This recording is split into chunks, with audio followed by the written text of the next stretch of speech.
So I wanted to start off by thanking our sponsors. You can check them out right there on this slide. And welcome to the Global Buddy presentation on connecting students internationally. I'm Dylan Waart, the founder and managing director of Global Buddy. I was born in the Netherlands and currently live in San Diego, California, where I'm a senior in high school. Today, I'm going to share my experiences setting up an international interpersonal organization that connects thousands of students across 4 continents. There are 3 parts to my presentation today. Over the next half hour or so, I'll go through what Global Buddy is, how we operate, and provide tips to other students studying international initiatives centered on getting off the ground, building an international plan, dealing with a low budget, and solving technical problems. Global Buddy connects students in developing countries to promote cultural understanding and global education along with international friendships. We connect over thousands of students across 4 continents, run by 24 volunteer staff in those different countries. We're active in the US, South Africa, Kenya, Uganda, Tanzania, India, China, Afghanistan, and Italy, with startup programs opening up in Thailand, Morocco, Egypt, Tunisia, and the Netherlands.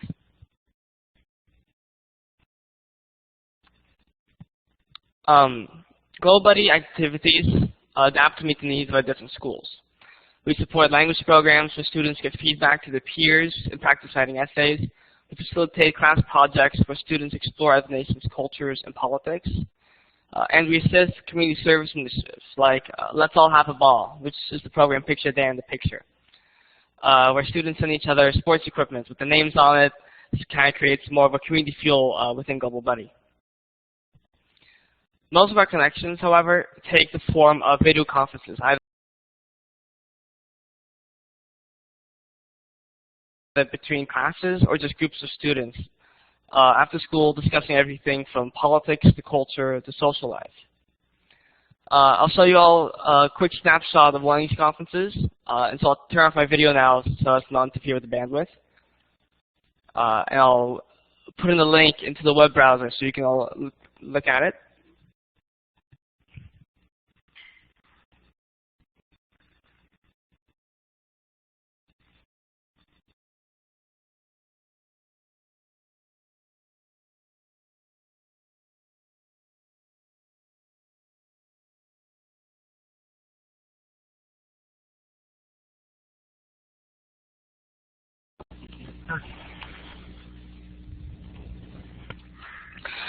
So, as you saw, these conferences between almost complete strangers quickly turn convivial and informative, where students can laugh, they can talk about their personal lives, and they'll also talk about more serious issues like troop withdrawal or women's rights. That's me there in the picture 2 years ago at an orphanage in India run by an NGO called Project Concern International. It was there where Global Buddy began to take shape. Living at the orphanage, I befriended the children and became extremely close with a handful of them. I realized that even though they were from a different culture, held different faiths, and spoke different languages, they were ultimately just like me. I thought, why couldn't there be more of these encounters, turning foreign into friends? So I founded Global Buddy. Global Buddy works to promote cultural understanding. We dispel stereotypes about countries, cultures, and religions, and help students understand their place in the greater global community through discussing similarities, differences, and opinions. Our philosophy is that global education is best done through peer learning, students teaching students. These direct interactions between students from other countries makes more impact than simply reading from a textbook. Talking with Afghan students about U.S. withdrawal, or with Hong Kong students about the Umbrella Revolution, or Tanzanians about sanitation, leaves a lasting impact. One such opportunity was our World AIDS Day conference in December, where students related their experiences of living in regions affected by infectious diseases.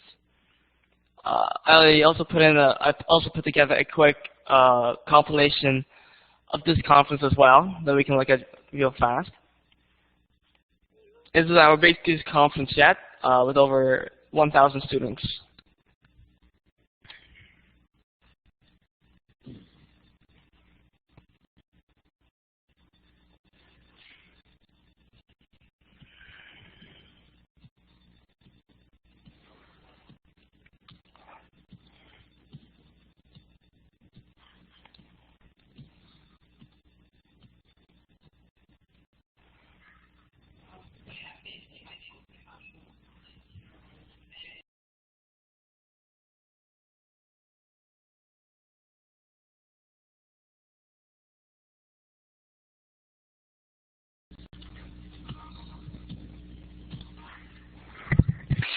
So that was another example of one of our conferences we put on. Again, they oftentimes touch on very personal subjects that students learn a lot from.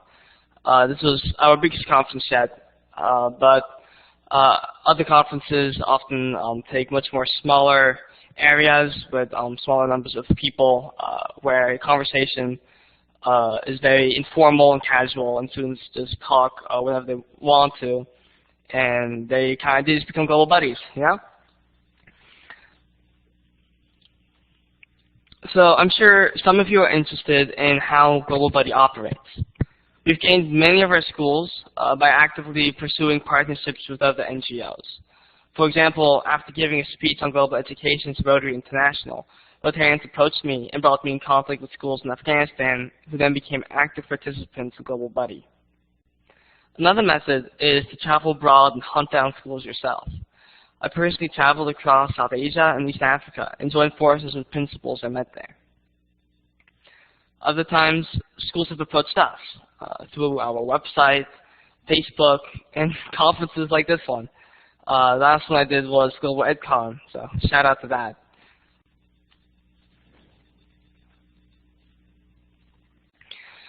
This is an organizational chart of Global Buddy for those interested in how to structure similar endeavors. The key feature here are our country directors. It's important to have people with intimate knowledge of specific countries who then collaborate with other country directors to set up connections. To set up those, we then work with our district coordinators on the ground, school teachers, and students who set up Global Buddy chapters, which are represented at the very bottom tier there.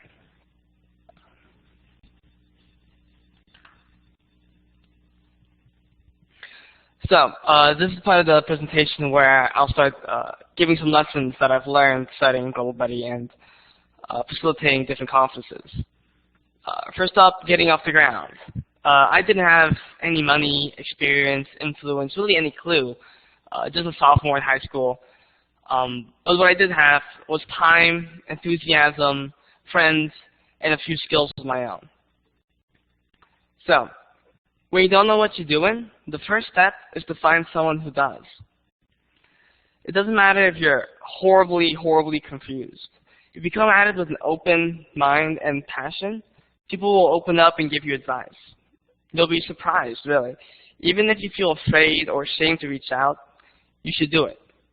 I personally reached out to teachers at my school, at NGOs I worked with, and at nearby universities, and I assembled an advisory board of sorts that I pictured there on the slide. Help is crucial whenever doing this. But then what you need is you need a team that gets behind you, a team that's passionate, and that you can trust. And this is often the hardest part. The takeaway here really is perseverance. When I started Global Buddy, I went to my school and I tried to find other students who'd be interested in helping me set up conferences like this. And I made speeches and I made posters and I campaigned on social media. But that very first meeting mustered only 2 semi-interested teenagers. And that can hurt sometimes. When you have a lot of enthusiasm, even though people might be interested, they might give you some advice, they don't have necessarily that same passion going into it. Even people I've worked with trying to set up conferences who want to do the conference at their school, I've run into issues with. With India, for example, I ran into bureaucratic issues as to the location of where it would happen and internet connection. And every single month, I would call them and other people, and they'd say, "Oh, one more month, then we can pull it off." And that happened month after month. I remember times when I would send emails to dozens of schools and principals, and simply received no replies. And then working with other people, different people have work on different time scales, and so they might reply to an email on the scale of a month rather than the next day. And so these are all different factors that you need to deal with, and you need to persevere through them. Because otherwise, you're not going to get anywhere. You're gonna hit roadblocks on the way, and you need to find your way around those.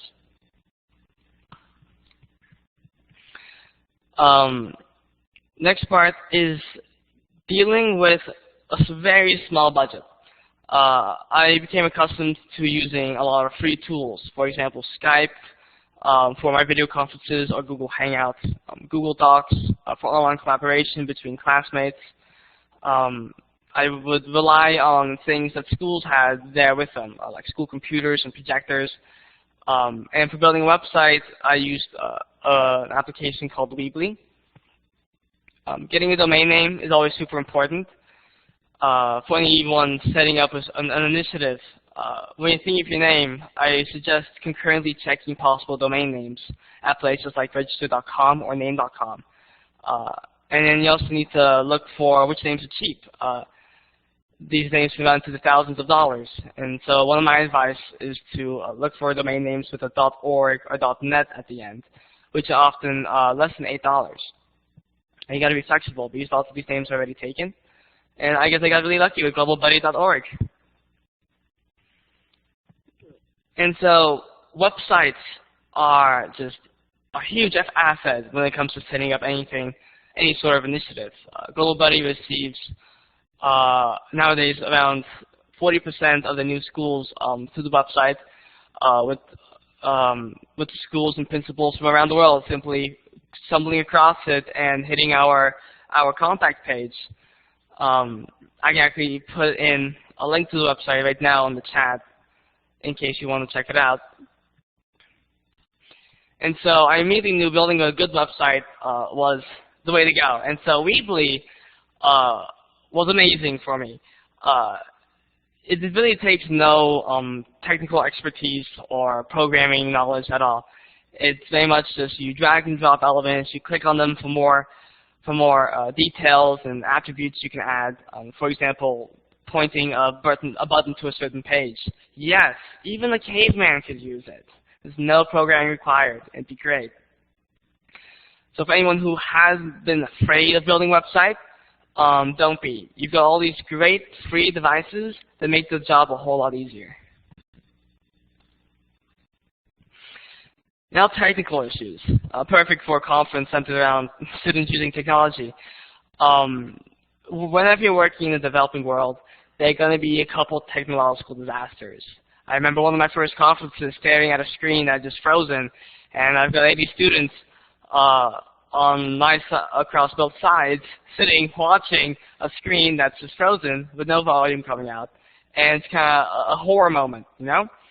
And so through those failures, I've learned ways to get around those. It's really important to realize that there's no one solution for technological failures. Each different place needs a different strategy associated with it. For example, in Tanzania, I was surprised to find that all the rural villages we worked with really have fantastic internet speed, even better than some of my friends here in San Diego. The problem is very few of them had any hardware to tap into that internet speed. So our strategy in Tanzania became to have our district coordinators, like Alois Donatus, who's pictured in the picture there, to go around on their motorcycles and bring laptops to different villages whenever we had a conference planned. And that's worked really well for us. Because, it's always a big event, an entire village kind of turns out with these sorts of things. Also, again, specifically in Tanzania, this is a little funny thing I would add, is rainstorms are really our biggest challenge when it comes to finding connectivity. Somehow the rain interferes with their wireless networks.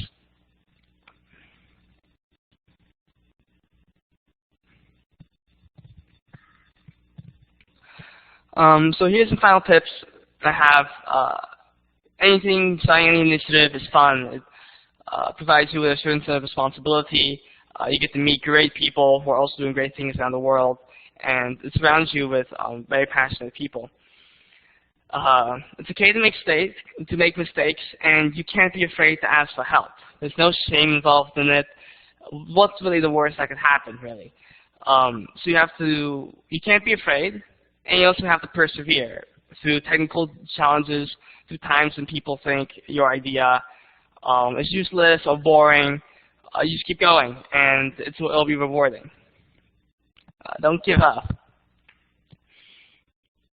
So now I want to open up the presentation to a Q&A. So anyone, if you have any questions about Global Buddy, how we work, what conferences are like, how to join, or want to hear some anecdotes of past conferences, just let me know in the chat box.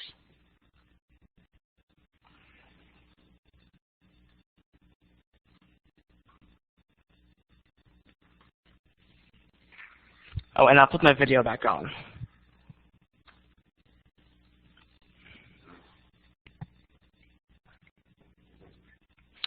Also, if any of you have a microphone, I can give you permission to speak on the side here with raising your hand. Okay, we got a question here. Dylan, how often do you guys or gals collaborate globally? So I assume that question means how many conferences do we have on a weekly basis or so. So oftentimes depends on school schedule. So for example, the month of January and December was a bit of a slow period for us because of school breaks and final exams. But before that, we were averaging about 1 or 2 conferences a week between schools around the world. Next question is there a facilitator for the conversations, or do participants manage to manage themselves?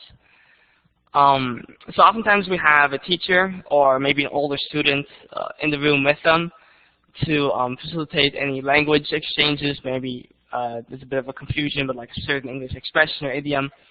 But oftentimes any teachers that are involved kind of sit more in the background and let students take care of themselves. Also, in certain countries, especially America, it's very student-run, and so students will create chapters on their own accord at their school and contact us, and they'll be the ones who run an entire conference, promoting at their school, thinking of topics to talk about, teaching the other students about different issues in the country they'll be talking with. And so it really gives students around the world a chance to take charge. Ms. Carey asked about where we get our funding. So we really operate on almost we have very limited operating costs, really, using free tools like Skype and Weebly. Really, some of our biggest expenses are just keeping our domain name. In the countries themselves, schools often use their own resources to facilitate these conferences. But I did get some money to first initially start up Global Buddy from a business plan competition I did in the 9th grade, which was I had developed almost a social network for volunteer tutoring for students to help each other around the world, which kind of serves as the precursor for Global Buddy. And so I had won a couple $1,000s in that competition, which I had put to studying at Global Buddy, and it's keeping us running today. So Mrs. Connor asks, is the collaboration teacher-led, or I assume mostly with students? Again, it varies from connection to connections. Some connections are class projects where a teacher will say specifically, oh, you need to research these questions, go talk with them, you have to make a presentation, or maybe they'll trade essays and they'll have to edit each other's language skills. But the most prevalent conferences are really students just spontaneously saying, hey, we heard about something on the news, like the Hong Kong umbrella revolution, and we want to talk with them. And the students contact us, and they set up a connection there.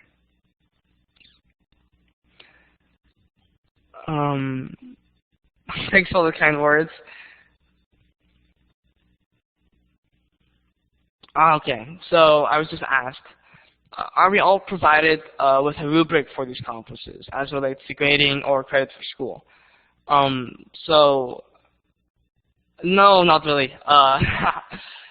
Any grading that happens, we leave to the discretion of teachers teaching the classes that are involved. But because most of our conferences are simply casual talks between students, no, we don't necessarily grade or anything like that. We do give our advice from our experience on what works best for different projects when it comes to language skills and practicing and talking about politics. What's a good way to heat up a conversation, to start a conversation and kind of get to that convivial spirit where people trust each other. But no, nothing on grades in particular. Okay, I just got asked about my post-high school plans. I am a senior, and would I keep doing this through college? What's my vision for Global Buddy in the future? That's definitely yes to continuing Global Buddy through college. I hope to expand it to the university level, so it's not simply high school and elementary school students communicating with each other, but also university students communicating with each other. And I also hope to create a more centralized website that acts almost as our own social network, where students and schools and chapters will be able to find each other and connect with each other without us acting as much as a middleman as we do right now. And so these conferences can happen faster, they happen more impromptu, and they can be more dynamic. And also then hopefully students can maybe befriend each other. They can jump into like an interactive classroom where students can upload folders and files, they can practice language skills and things like that. So that's my vision for the future. It kind of also incorporates a lot of the business plan I had thought of in 9th grade that I mentioned earlier. Is there ever an issue with older students and younger students in the conversation, like age-appropriate issues? The biggest issues we've run into have been cultural issues. For example, working in Afghanistan, if we have girls on one end of the Skype conference, on the Afghan side of the Skype conference, we can't have guys on the other end of the Skype conference. So oftentimes it's more gender-related issues that come with conferences. But as for age, students are already kind of grouped into certain age groups as per like high school or elementary school, and those age groups usually work well together. Do teachers grade your conferences is what I'm asking. I see. Yes, I've seen many teachers assign their students to take notes and to work on projects during these different conferences. While I haven't personally seen the grades or the results of those different projects, I do know that teachers use it as such to kind of bring an extra dimension to their classroom. So yes, it is. Some teachers do tie it to the curriculum.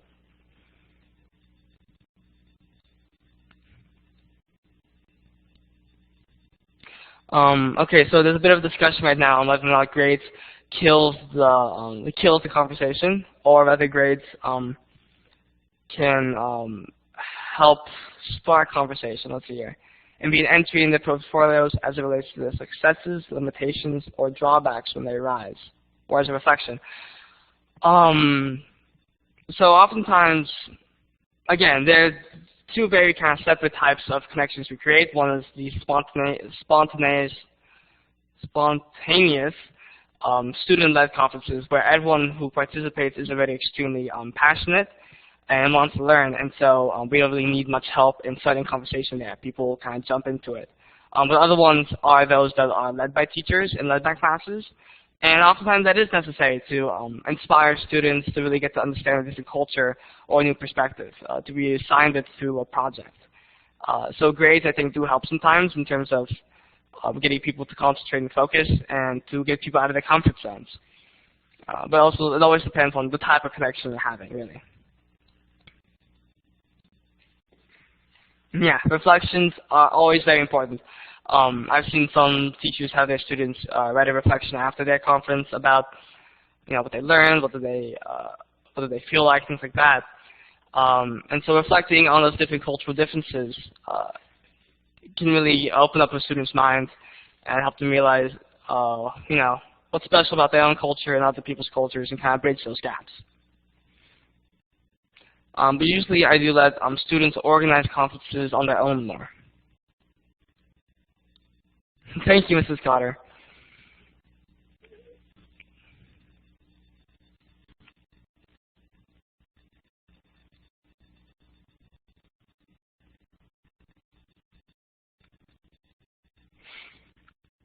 Thanks, Peggy, Georgia. I think so too. These are very important conversations to have.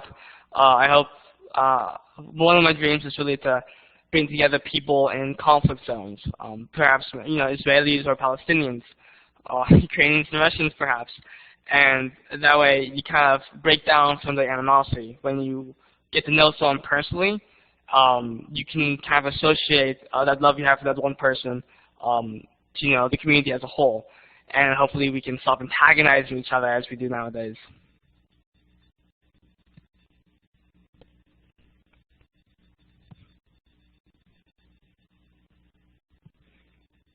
Yeah, hearing students in those cultures tell their perspectives are often very interesting situations. I remember one between American students and Chinese students, in which the Chinese students were in fans of capitalism, and American students were very surprised, growing up in a society where capitalism is really the only option, and saying anything otherwise is often kind of looked down upon.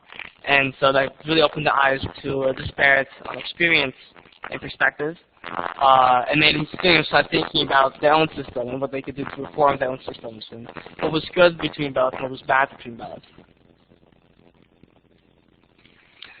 What would I say to a high school student that thinks they're too young to start a project like this? It's the age of the internet, really. Anyone can really start anything they want. You have 12-year-olds who are making music and videos and who are curing. I remember reading about a 15-year-old girl who was able to make plastic out of banana peels. So really, youth are extremely empowered nowadays because of the use of the internet, and they can all collaborate with each other. Power in numbers. So you feel like you yourself will have the power to spread something. Find others who do. Start a community online, YouTube, Facebook, Reddit, anywhere, and you can kind of join forces and make something happen.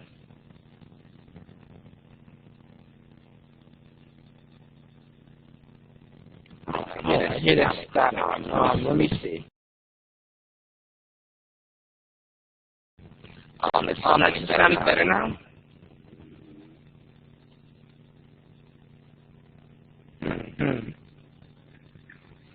Let me try something.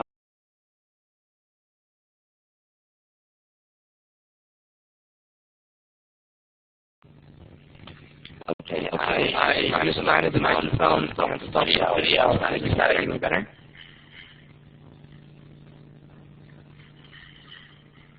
Still there. Let me check my own connection.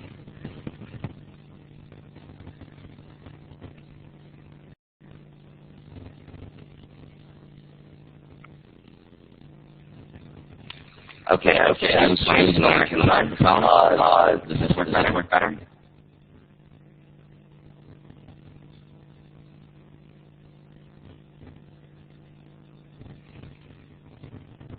Okay, so bad. Log back in again.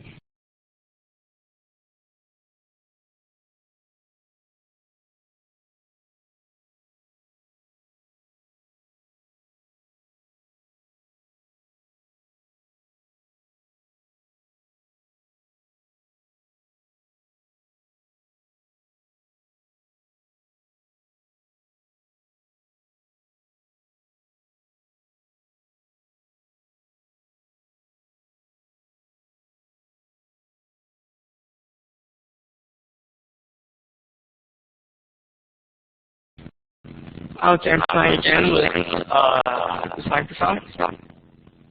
This is just another hurdle to get over. That's so right.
Hello. Okay, I'm back. Is the static still there?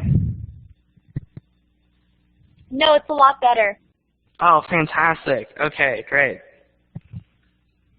Thank you. Thank you so much for that help.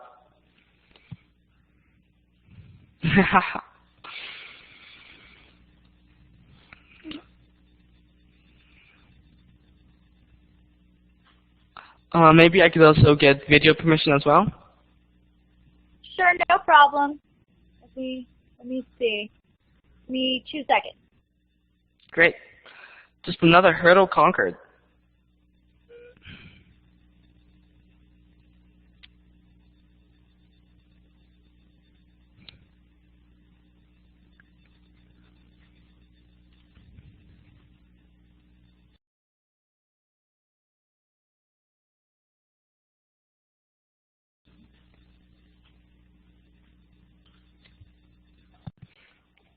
Okay, looks like I'm completely back.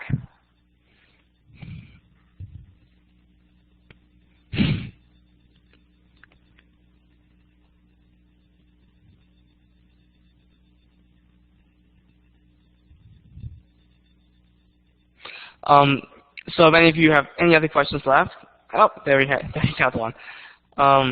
Is there any kind of compilation of examples of teams like yourself who have started ambitious projects like this? Compilation of examples. Well, I feel like this conference itself had a lot of teenagers who are working on similar projects.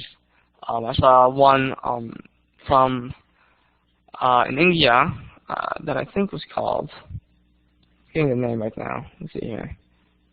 Oh, a Global Buddy TED Talk. I would love one. If anyone could hook me up with a TED Talk, just send me an email. Contact form is on the website.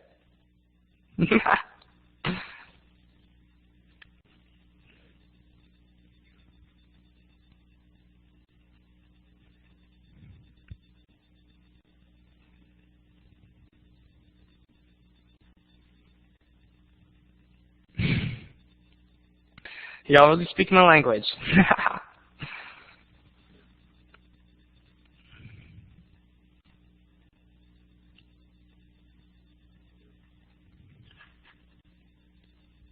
Yeah, maybe I can move some. Oh, I can't change the slide anymore. That's a bummer.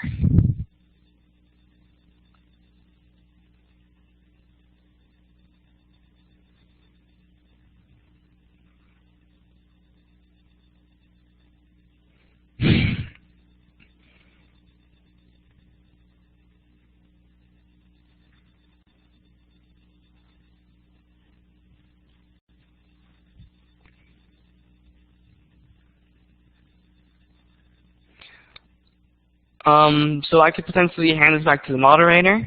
I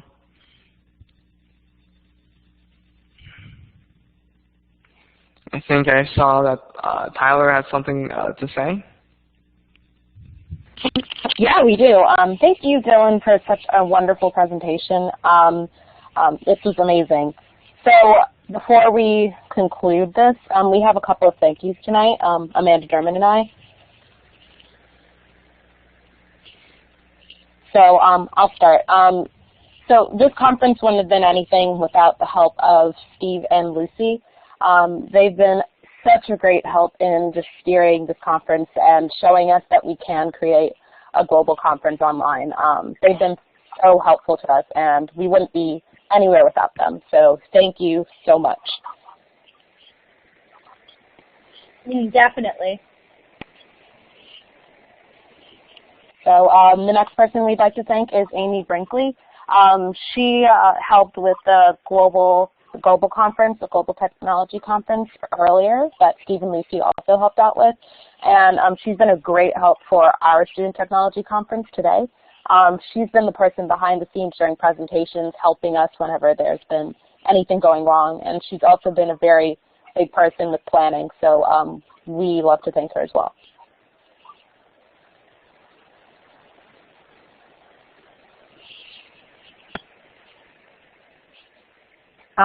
Adding to that, we would love to thank Mrs. Alvar, who's the headmistress of Marymount School. She saw from the minute we had this idea of having a virtual student conference, she saw so much potential in it, and she pushed us to go further with this idea. So we wouldn't be here without her help as well. Yes, as the chat says, she's very, very supportive. In addition to that, we would love to thank all of our sponsors and partners. I'll shoot. There we go. If the slide comes up. There we go. We would love to thank all of the sponsors and partners.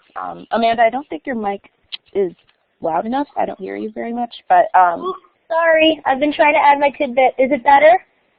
Yes, definitely. Okay, perfect. Thank you. So here's a list of all the sponsors. Just to continue. Continue. Oh, sorry. I was just going to continue off of what you were saying, that this is just to thank all our sponsors that are listed, but also for all the people that have attended the conference. Because we need people to support, but we also need people to go out and participate and enjoy and spread the word. Yes, definitely. If it weren't for all of you checking your Twitter or your Facebook pages, this conference would have gone nowhere. So thank you to all of you for showing up.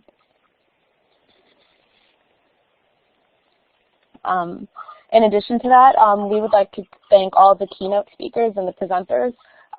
We've had about a total, I think, of 24 or 23 presenters, and then we've had 4 large keynotes, just like the one that we've seen here.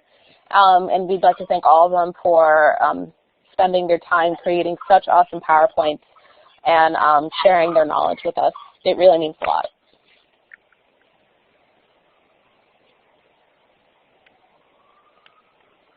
Yeah, Lucy, it definitely was a perfect amount of sessions.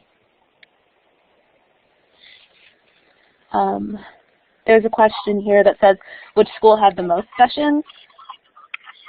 I'd hate to brag, but I think Marymount may have had the most sessions. But I'll have to check that in particular.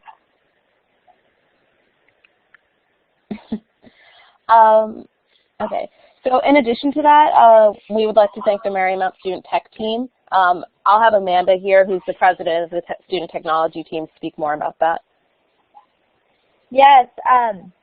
So I'm president of the Student Technology Leadership Team, which is the technology club that I'm sure a lot of different Marymount students have mentioned briefly in their different presentations. This is the club where we first got the idea to even have any conversation about technology with other schools. And these are the same girls who have really been working on this conference day and night for the last almost a year, right, Tyler? You'd say it's about a year? Yeah, about a year. So I'm really grateful that we had this huge support from our club, because we need our girls too. So I'm so proud of us, especially Isabel Fitzgerald and Tyler Johnson, because they have done an incredible job, and I'm so proud that they are my colleagues and wonderful students and have really grown so much through this process. And thank you too, Amanda. You've done a lot of work too. As president, you've got a lot on your plate, so spread the thanks around, I guess. So in addition to all of these people, we would like to thank the University School of Milwaukee and West Hampton Middle School. They've been so helpful, and they've always showed up to our Skype conference calls at like 8 p.m. every Tuesday, despite their hectic schedules, and they've done an amazing job just completing all their tasks. We thank them so much for their hard work. And yeah. I guess adding to that, all the other schools that were involved in planning, as you can see on the sponsor side, the other schools. So the other schools were very helpful as well in planning, and we thank them just as much. Mm-hmm. Especially those schools that have been with us from the very beginning. So yeah, just for sticking through this whole crazy thing and for creating such a successful day today. Yeah, today was so successful, and I can speak personally, and probably with Amanda as well, that we didn't think that this conference would have gone so far. It's amazing to see how great this turned out today. It's pretty amazing. And somebody else that we should thank who isn't on this list is Mr. Walters. He really has been the driving force behind this conference. And it wouldn't have been the same if he wasn't there helping us and driving us and pushing us to keep going when we thought it wasn't going to happen. So very, very, very, very, very big shout out to Mr. Walters, and thank you for helping us through this, and thank you just for being at Marymount. We really do appreciate you, and things wouldn't be the same without you. Yeah, I mean, Tyler said it beautifully, but I just like to add on that Mr. Walters has been such a mentor to everybody in the technology club, but especially for, I think I can speak on behalf of Tyler and Isabel. He is our shepherd when we get lost. Excuse me. And I'm so grateful that we've had him to help us grow as leaders and grow as users of technology. Definitely. So the last thing that we have to say before we conclude, Mr. Walters says you're also not allowed to make Mr. Walters cry. Oh. Hugs, virtual hugs. So the last thing that we say before we wrap up is if any one of you or your schools are interested in helping to plan the Student Tech Conference for 2016, please email Mr. Walters. Though we won't be in Marymount anymore because we're seniors, that doesn't mean the conference won't be continuing. So if you have any ideas, if you know you want to be involved next year, please email Mr. Walters, and I or he will write his name on the chat. So. Right, thank you. Thank you so much. Just big thank yous all around. Yeah, thank you for showing up, and thank you for attending. We really appreciate you being here. So.